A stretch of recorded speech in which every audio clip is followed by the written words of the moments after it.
नमस्ते। हम नूतन कर अपन पूरा मिथिलावासी के गोर लगै छी।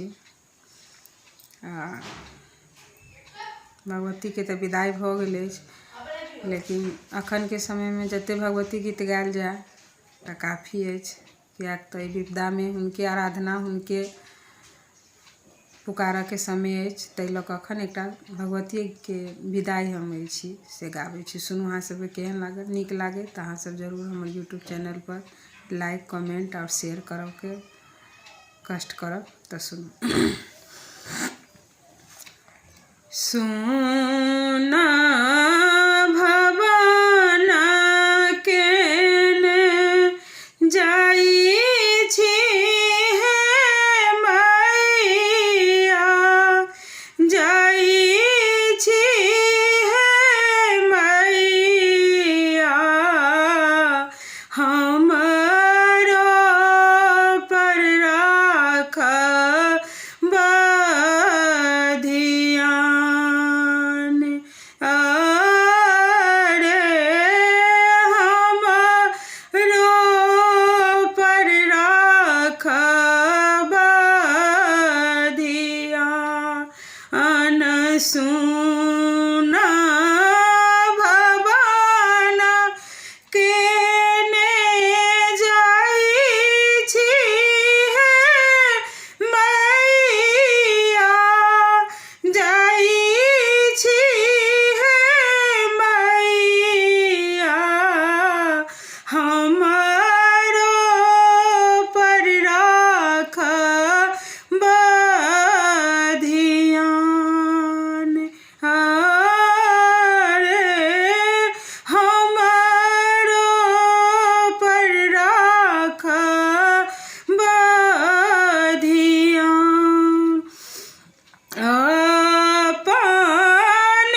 लागे लाइक शेयर जरूर करब।